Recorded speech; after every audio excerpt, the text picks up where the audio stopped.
ناظرین السلام علیکم۔ میں نے جو اس سے پہلے ویڈیو آپ کے سامنے پیش کی تھی وہ ملک کے اندر جو پہلا مارشل لا لگا تھا اس کے بارے میں تھی، اور جن حالات میں مارشل لگا، جس طرح مارشل لا لگانے کے لیے اقدامات کیے گئے، ان کے بارے میں بھی ایک مختصر سا جائزہ پیش کیا تھا۔ آج ہم بات کر رہے ہیں دوسرے مارشل لا کے نفاذ کی، لیکن اس سے پہلے جو پہلی ویڈیو آئی ہے اس کے بارے میں بہت سے دوستوں نے سوال کیا ہے کہ دریاؤں کے فروخت میں یوجین کی جو ذکر کیا گیا ہے اس کے بارے میں تھوڑا سا مزید تفصیلات بتائی جائیں۔ یوجین آر بلیک یہ امریکن تھے، اور امریکہ میں انہیں 49 میں 1 جولائی 1949 میں انہیں ورلڈ بینک کا پریزیڈنٹ بنایا گیا، اور ان کے بارے میں ایک شہرت زیادہ رائج ہوئی اور زیادہ شہرت ان کو دی گئی کہ وہ بین الاقوامی تنازعات کو حل کرنے میں ایک ماہر کی حیثیت رکھتے ہیں، اور وہ بین الاقوامی تنازعات کے بارے میں مذاکرات بھی کرتے ہیں مختلف ممالک سے، اور یہ ایک تاثر پاکستان میں بھی قائم رہا کہ جی وہ ایک بڑے ماہر ہیں اور نیگوشیٹر ہیں اور بڑے زبردست قسم کے معاملہ فہم ہیں، اور ان کے بارے میں یہ تاثر موجود تھا۔ یوجین جو ہے وہ 1 جولائی 1949 کو پریزیڈنٹ بنے ہیں۔ 1949 کے 3 بڑے واقعات ہیں۔ ایک تو یوجین کا ورلڈ بینک کا پریزیڈنٹ بننا ایک بڑا واقعہ ہے۔ ان کے بعد 1 مہینے کے بعد 1 اگست 1949 کو سوویت یونین نے دھماکہ کیا، ایٹمی دھماکہ کیا۔ یہ ساری دنیا کے لیے ایک حیران کن واقعہ تھا، خود امریکہ کے لیے تو بہت ہی پریشان کن واقعہ تھا کہ سوویت یونین نے یہ صلاحیت حاصل کر لی ہے اور ایٹمی دھماکہ کر دیا ہے۔ اور اس کے بعد 1 اکتوبر 1949 کو ہی ایک اور بڑا واقعہ ہوتا ہے، جو میرے خیال میں ایک اور بڑا واقعہ جو یقینی بھی تھا اور سب دیکھ رہے تھے کہ یہ واقعہ وقوع پذیر ہونے والا ہے، وہ چینی انقلاب تھا جو چیئرمین ماؤ زے تونگ کی سربراہی میں چین میں برپا ہوا۔ اب یہ 3 واقعات ہیں جو پورے تسلسل سے وقوع پذیر ہوتے ہیں۔ ورلڈ بینک کا پریزیڈنٹ 1 جولائی کو یوجین آر بلیک وہ بنتے ہیں۔ پھر دوسرا واقعہ کہ سوویت یونین ایٹمی دھماکہ کرتا ہے، اور اس کے بعد جو ہے چینی انقلاب برپا ہوتا ہے۔ اب یہاں سے دنیا کا ایک نیا ورلڈ آرڈر جو ہے اس کے بارے میں سوچا جاتا ہے، چونکہ سرمایہ داری کے مقابلے میں ایک متبادل سسٹم آ چکا ہے، اور امریکہ کے مد مقابلے ایک بڑی قوت کے طور پر سوویت یونین اپنے آپ کو اسٹیبلش کر رہا ہے، اور اس نے ایٹمی دھماکہ کر دیا۔ یہ دوسری بڑی مملکت تھی، یہ دوسرا بڑا ملک تھا جس نے ایٹمی دھماکہ کیا تھا۔ اب یہ ساری صورتحال امریکہ کے لیے پریشان کن تھی۔ اس پر ایک الگ پروگرام کریں گے جس میں بتائیں گے کہ روس کے سوویت یونین کے ایٹمی دھماکہ کرنے کے بعد دنیا میں کس طرح کی ہلچل پیدا ہوئی اور کیا واقعات ہوئے اور کس طرح سے سرد جنگ کا آغاز کیا گیا۔ یہ ہمارا موضوع نہیں ہے۔ آج کا موضوع یہ ہے کہ یوجین اور بلیک نے جو ایک مسلسل کام شروع کیا اس کا آغاز پاکستان بننے کے فوراً بعد ہو چکا تھا۔ بھارت کے وزیر اعظم جواہر لال نہرو نے پاکستان بنتے ہی، یعنی 14 اگست 1947 کو پاکستان بنتا ہے، اگست، ستمبر، اکتوبر، نومبر، دسمبر یہ گزر گئے۔ جنوری، فروری، مارچ میں جا کر نہرو نے ہمارا جو فیروز پور میں ہمارا ہیڈ ورکس تھا ان کو بند کرا دیا، اور پاکستان کے اندر پانی جو ہے جو ہماری نہروں میں چھوڑا جاتا تھا اس کو بند کرا دیا گیا۔ اور پانی کو بند کرانے کا مطلب یہ تھا کہ پاکستان قحط سالی کا شکار ہو جائے، اور اس سال پاکستان میں بدترین قحط پڑا تھا، اور میرے خیال میں اس کی شاید اس سے پہلے مثال نہیں ملتی تھی جتنا بڑا قحط پڑا تھا۔ اچھا، اب اس کے بعد یہ مطالبہ شروع ہو گیا کہ پاکستان یہ تسلیم کرے کہ یہ جو ہیڈ ورکس ہیں یہ انڈیا کی ملکیت ہیں، اور انڈیا ہی اس کا حق رکھتا ہے، بھارت اس کا حق رکھتا ہے۔ اس کے لیے دونوں ملکوں کے مابین مذاکرات ہوئے۔ مذاکرات کرنے کے لیے بھارت کی طرف سے اور پاکستان کی طرف سے سیکٹری آبپاشی بیٹھے، اور سیکٹری آبپاشی آپس میں مذاکرات کر رہے تھے۔ لطف کی بات یہ ہے کہ دونوں کلاس فیلو تھے، اور دونوں کلاس فیلو میں سے انڈین سیکٹری آبپاشی نے پاکستان کے سیکٹری آبپاشی کو راضی کر لیا کہ وہ یہ بات مان لیں، لکھ کر دے دیں، اچھی بھی کچھ نہیں ہوتا، آپ صرف لکھ دیں کہ رائٹ جو ہے اس کا پانی کے اوپر جو حق ہے فیروز پور ہیڈ ورکس کے پانی کا حق جو ہے وہ انڈیا کا ہے. تو پاکستان نے مان لیا, انڈیا نے پانی چھوڑ دیا, اور پانی چھوڑنے کے بعد اب یہ مطمئن ہو گئے کہ جی ہمارا مسئلہ حل ہو گیا ہے, انڈیا کے پاس تو کوئی نیٹ ورک ہے ہی نہیں, انڈیا اس پانی کو ویسے بھی استعمال نہیں کر سکے گا, اور انڈیا کیسے سیلابوں کا مقابلہ کرے گا. اب یہ ہے کہ ہمارا کام چل گیا. لیکن جب یوجین بنا ہے تو یوجین نے اس کام کو شروع کر دیا کہ پاکستان اپنے دریا وہ بھارت کو بیچ دے. اس کے لیے یوجین نے باقاعدہ مہم شروع کی, اور یہ تاثر دیا گیا کہ پاکستان اور بھارت کے درمیان پانی کا کوئی تنازع چل رہا ہے, واٹر ڈسپیوٹ چل رہا ہے. اور واٹر ڈسپیوٹ بھی یہ بڑی طاقتوں نے پیدا کیا تھا جب کشمیر کو کسی کنسنسس کے بغیر, کشمیری عوام کی رائے پوچھے بغیر جو ہے وہ انڈیا کے حوالے کر دیا گیا تھا. اور حوالے کرنے کا مقصد بھی یہی تھا کہ پاکستان کے واٹر ریسورسز جو ہیں وہ انڈیا کے قبضے میں چلے جائیں. اب اس کا حل کیسے نکالے گا؟ میں نے پچھلی جو آپ کو قسط میں بتایا تھا, جب پہلا مارشل لگا تھا, اس کا مقصد ہی یہ تھا کہ پاکستان اپنے پانی کے حق سے اور 3 دریاؤں کے حق سے اپنے آپ کو اس سے ہٹ جائے, اس سے الگ ہو جائے, اور وہ اس حق سے دستبردار ہو جائے, اور یہ دریا جو ہیں وہ انڈیا کے حوالے کر دے. اور باقی ماندہ پاکستان میں جو دریا بچتے ہیں وہ 3 بڑے دریا جو ہیں چناب, جہلم اور سندھ, اس کے اوپر بھارت کا یہ حق تسلیم کر لے کہ وہ اپنے ڈیم بنا سکتا ہے, اپنے جو ہے وہ انڈیا جو ہے وہ اپنے بجلی پیدا کرنے کے منصوبے بنا سکتا ہے, اور پانی کو اسٹور بھی کر سکتا ہے. اس طرح کے یہ شرائط جو ایوب خان صاحب کی حکومت نے, ایوب خان صاحب نے منظور کر لیے تھے, اس لیے کہ ان کو مارشل لا لگانے کا اختیار مل گیا تھا, اور وہ ایبسولوٹ اتھارٹی بن چکا تھا, وہ سیاہ و سفید کا مالک بن چکا تھا, اور جو چاہتا وہ کر سکتا تھا, اور ایک ہیرو کے طور پر بھی اس کو اسٹیبلش کیا جا رہا تھا. اس کا نتیجہ یہ نکلا ہے کہ ایوب خان کو پاکستان میں صنعتی انقلاب کا بانی کہا جانے لگا, اور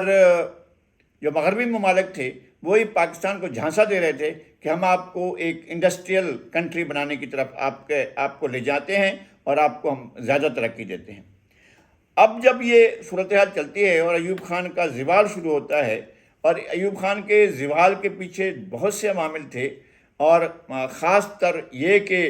ان کا وہ کرزما باقی نہیں رہا تھا, اور لوگوں کے اندر ایک نفرت پیدا ہو چکی تھی, اور لوگوں کو احساس زیاں ہونے لگا تھا. تو اس وجہ سے جو ہے لوگ سڑکوں پر آئے, اور وہ اس زمانہ جو تھا 60s کا جو زمانہ ہے وہ ایک انقلاب کی لہر کا زمانہ تھا, جب پاکستان میں تحریکیں جو ہے اپنے عروج پر پہنچ رہی تھیں. وہاں اس زمانے میں NSF ایک قوت کے طور پر سامنے آئی تھی. جو 12 طلباء کو کراچی بدر کیا گیا تو ایک انقلاب کی راہیں ہموار ہونے لگیں, اور لیکن یہ راستہ یہی تھا کہ عوام میں ابھار پیدا کرنے کے بعد ایوب خان کو اقتدار سے الگ کیا جانا تھا. یہ منصوبہ بھی بین الاقوامی اسٹیبلشمنٹ کا تھا, عالمی اسٹیبلشمنٹ کا تھا. ہمارے یہاں سہولت کاری ہوتی ہے, عالمی اسٹیبلشمنٹ کے ہم حصے دار نہیں ہوتے ہیں. تو فیصلہ یہ ہوا کہ جب ایوب خان کے ریزائن کرنے کا وقت آیا, اور ان کی جگہ پر اسپیکر قومی اسمبلی عبدالجبار خان نے صدر مملکت کا منصب سنبھالنا تھا, لیکن عین موقع پر ایوب خان نے اقتدار اسپیکر قومی اسمبلی آئین کے مطابق, اپنے ہی آئین کے مطابق, 1962 کے آئین کے مطابق انہوں نے اقتدار قومی اسمبلی کے اسپیکر عبدالجبار خان کے حوالے نہیں کیا, بلکہ اپنے chief of army staff general Yahya Khan کے حوالے کیا. اب جنرل یحییٰ خان کے اقتدار سنبھالنے کے بعد اس کام پر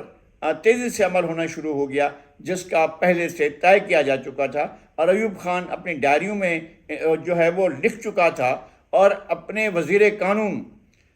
جسٹس منیر سے یہ کہلوا چکا تھا بنگال لیڈرشپ کو کہ آپ الگ ہو جائیں. وہ مشرقی پاکستان کو الگ کرنے کے ایک عالمی ایجنڈے پر کام کر رہے تھے, اور اس کے بارے میں انہوں نے اپنے آپ کو بھی کنونس کر لیا تھا, اور اپنی ساتھ کی لیڈرشپ کو بھی کنونس کر لیا تھا. تو یہ ایک مرحلہ شروع ہو چکا تھا. جسٹس منیر نے اپنی کتاب فرام جناح ٹو ضیاء میں یہ لکھا ہے کہ مجھے ایوب خان نے کہا کہ آپ مشرقی پاکستان کی لیڈرشپ کے پاس جائیں اور ان کو کہیں کہ وہ ہم سے الگ ہو جائیں, جس پر مشرقی پاکستان کی لیڈرشپ نے انکار کر دیا تھا, اور کہا تھا کہ ہم اکثریت میں ہم ہیں اصل پاکستان, الگ ہونا ہے تو آپ لوگ ہو جائیں, لیکن ہم الگ نہیں ہوں گے, ہم تو پاکستان ہم ہی ہیں, ہم نے بنایا ہے. کیونکہ ڈھاکہ میں مسلم لیگ بنی تھی تو بنگالی اپنا حق سمجھتے تھے کہ وہ اپنے آپ کو پاکستان کہیں، لیکن چونکہ یہ طے ہو چکا تھا کہ بنگال کو الگ کرنا ہے، اور ایوب خان اپنی ڈائریوں میں بھی لکھ چکے تھے اور جسٹس منیر کی ذمہ داری بھی لگا چکے تھے، اب اگلا مرحلہ شروع ہوتا ہے جس کے بارے میں ہنری کسنجر نے کہا کہ مجھے یحییٰ خان نے یقین دلا دیا تھا کہ پاکستان بنگلہ دیش سے یا مشرقی پاکستان سے نکل جائے گا۔ اب یہ دوسرا مرحلہ ہے، اب یہاں الیکشن کرائے جا رہے ہیں اور مجیب الرحمان کے جو 6 نکات ہیں ان کا ایک دھوم مچائی جا رہی ہے، اور دھوم مچانے میں کوئی اور کردار نہیں ادا کر رہا تھا، ایوب خان کی جو اسٹیبلشمنٹ تھی وہ اس پر کام کر رہی تھی، اور ایوب خان کی اسٹیبلشمنٹ کے ہی ایک اہم آدمی نے یہ 6 نکات ڈرافٹ کیے تھے۔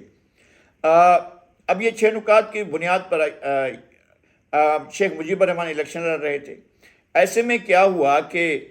جو دوسری بڑی پارٹی تھی عوامی نیشنل پارٹی بھاشانی گروپ، اس کے سربراہ عبدالحمید بھاشانی ایک بڑے پائے کے سیاستدان تھے، اور عوامی لیگ جتنا مقبول تھی مشرقی پاکستان میں اتنے ہی عبدالحمید بھاشانی مقبول تھے، ان سے وہ 19-20 نہیں تھے، بالکل ٹکر کے سیاستدان تھے، اور لوگ ان کا بہت احترام کرتے تھے عبدالحمید بھاشانی کا۔ اتنے میں نومبر 1970 میں یکم، دوم، سوم اور چہارم 4 تاریخ تک، 4 نومبر پہلی سے 4 نومبر تک یہ بحر الکاہل میں جو ایک طوفانی مد و جزر اٹھتا ہے چین کے ساحل کے ساتھ، اور پھر وہ طوفان کی شکل اختیار کرتا ہے، وہ اس کو بھولا پہلوان کا نام، بھولا ایک سیلاب کا یا ایک بڑے طوفان کا نام دیا جاتا ہے، اور بھولا طوفان جو ہے وہ بڑھتا ہے مشرقی پاکستان کی طرف اور آ کر 5 تاریخ کو ٹکرا جاتا ہے مشرقی پاکستان کے ساحلوں سے، خلیج بنگال میں داخل ہو جاتا ہے، اور جب وہ ٹکراتا ہے تو اس کے ٹکرانے کے 3 منٹ کے اندر 5 لاکھ افراد اپنی جان سے گزر جاتے ہیں، لاکھوں افراد اپنے گھروں سے بے گھر ہو جاتے ہیں، پورا بنگال، پورا مشرقی پاکستان ایک جھیل کا منظر پیش کر رہا ہے، اور پورے کا پورا خشکی جو ہے وہ تری میں بدل چکی ہے، وہاں پر ایسی صورتحال ہے کہ کوئی خشکی کا علاقہ بہت ہی کم نظر آتا ہے۔ اب 5 لاکھ افراد جو ہیں ان کی لاشیں تیر رہی ہیں۔ اس کے فوراً بعد عبدالحمید بھاشانی کہتے ہیں کہ اب یہ وقت نہیں ہے کہ ہم الیکشن کرائیں، ہم الیکشن کی طرف نہیں جا سکتے، چونکہ یہ 5 تاریخ کو ٹکراتا ہے پاکستان کے مشرقی پاکستان کے ساحل پر بھولا جو طوفان ہے۔ اب بھولا طوفان کے ٹکرانے کے اب 1 مہینہ 2 روز کے بعد 7 دسمبر کو الیکشن ہو رہے ہیں، تو مولانا بھاشانی کہتے ہیں کہ الیکشن ملتوی کر دیے جائیں، لیکن الیکشن ملتوی نہیں کیے جاتے ہیں، اور الیکشن ملتوی نہ کرنے کا سبب یہ ہوتا ہے کہ یحییٰ خان کی اسٹیبلشمنٹ کو یقین تھا کہ اگر مولانا بھاشانی کے بغیر ہوتے ہیں یا اس کے ساتھ ہوتے ہیں تو اب شیخ مجیب الرحمان کا جیتنا یقینی ہو جائے گا، اور اس منصوبے پر عمل درآمد بھی یقینی ہو جائے گا کہ پاکستان ایسٹ پاکستان سے نکل جائے گا۔ تو یہ جو منصوبہ تھا اس کے مطابق الیکشن کا التوا نہیں ہوا۔ بالآخر یہ ہوا کہ 24 نومبر 2 ہفتے پہلے 24 نومبر 1969 کو مولانا عبدالحمید بھاشانی نے الگ ہونے سے انتخاب کے بائیکاٹ کرنے کا اعلان کیا۔ انہوں نے کہا ہے کہ میں انتخابی مہم سے الگ ہو رہا ہوں اور میں بائیکاٹ کر رہا ہوں، چونکہ اب اس الیکشن کے ہونے کا مطلب یہ ہے کہ ہم پاکستان کو توڑ رہے ہیں۔ اور یہی ہوا کہ جب الیکشن کی مہم چل رہی تھی اور زوروں پر تھی، تو وہاں پر